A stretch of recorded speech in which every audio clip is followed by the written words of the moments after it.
Today we're going to work on creating a coaster using plastic canvas and needle and yarn. These are the three things that will come in your take-home kit. You don't have to complete the entire project. It doesn't have to be a coaster. I might not even complete that.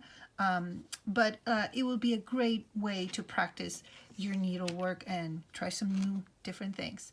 So the first step is to get that yarn through the eye of your needle.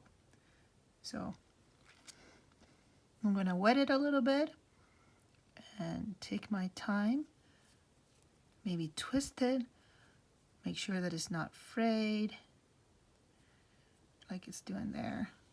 This is maybe the harder part. It's part of learning too, learning how to thread it. There we go. Here we go. So we have it like this, and you can pull a little bit more, just not too much. And I'm going to start in one of the corners of these this plastic canvas. So I'm going to go, and when you do your first stitch, or your first going into that canvas, you're going to leave a little tail behind, because then you want to tuck in that little tail and keep it you know, underneath your stitches so you can hide it. So I'm gonna go with a like somehow slanted stitch. So I'm gonna go, instead of going up, I'm gonna go diagonally on that first stitch. I grab a lot of yarn here. And whenever you're doing that, you want to make sure that you are kind of like putting that like that little tail underneath. So we go back in here in the next hole,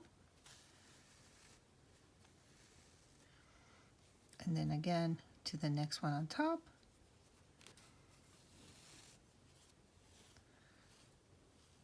And as I am going, I'm making sure that this tail is underneath my yarn. See how it's like getting caught there?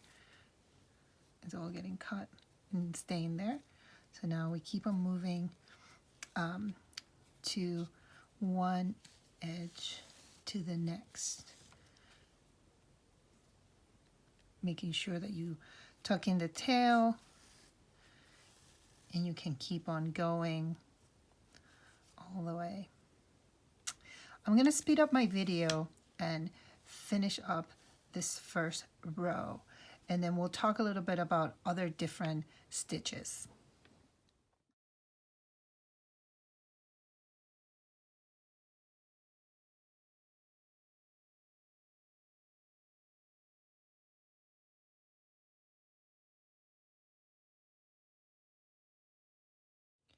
Okay, now I have reached the end of my row of slanted stitches. So you can try different things. You can try to not do slanted, but do straight. So whenever you're going to start a new row, you don't want to start here in this next one. You want to start on the end of the one that you finish, which in this case, I need to kind of go back in here. And then I'm going to try like a straight, big stitch. So I'm going to do just straight. Let's see how that works. And then that first one, I didn't finish it correctly, but here we go.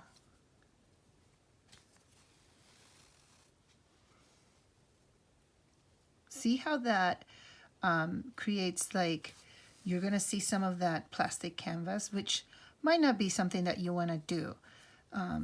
So if you do the straight one, keep in mind that that's going to be the case. You can also try a longer slanted stitch by going in this direction, and then you go back down and one over. The slanted works great because you don't see any of the plastic canvas. Maybe a little bit more whenever it's like longer. But that's the idea. So you can also try cross stitching. Let's see if we go back in here, a very big cross stitch there, and then go back down here. Like you can play around and see what you can come up with, like how many stitches are there. There's also tons and tons of video online that show you different stitches, different things that you can do with this plastic canvas. So I'm gonna do one more here.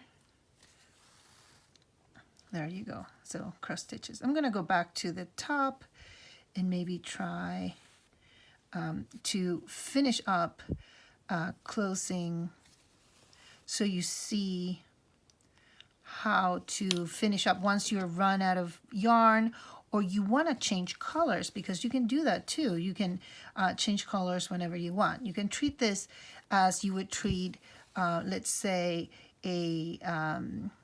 some perler beads, where you have a stitch per every thing that you want, and you can create any kind of design by just stitching one way or another. So once we're done here, let's say I'm gonna do a couple more of these stitches so you see how to close your stitches in the back. You don't need to make any knots. All you need is a good row of stitching already done.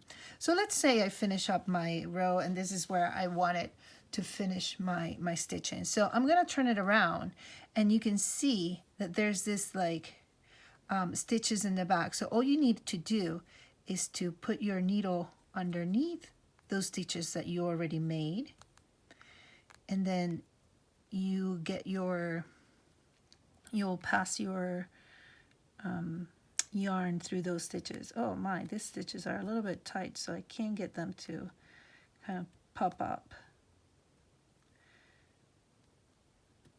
Maybe I was moving too fast. Well, let's pick another stitches here, like this ones that are not super tight maybe.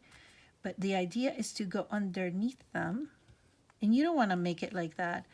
You want to make it so it's clean, and you want to finish them up where you finish your work, right? You don't want to go across, because this is the front of your work and this would be the back. So the idea would be to kind of move your needle underneath and bring that yarn through. So I pick 5. So let's say this is where I'm ending my work. And then you see that the yarn is, you know, very much there still. So you just cut the end. And you don't have to make any knots or anything. You just cut it very close to your canvas, and you can see. So you can practice any kind of stitching here. You can practice just going in and out to see how it feels just to work with a needle. See if you can like maybe spell the first letter of your name by counting squares and making a design of what you want on your canvas. But the idea is for you to play with it and to figure it out what you like to do with it. There's so many options and so many things. Like I said, you can do a little bit of research, find other videos. I'm certainly not an expert, but I think it's a great opportunity to learn how to stitch with very simple materials. So hopefully you have enjoyed this activity and that you can make something really cool with your plastic canvas and your needle. See you soon.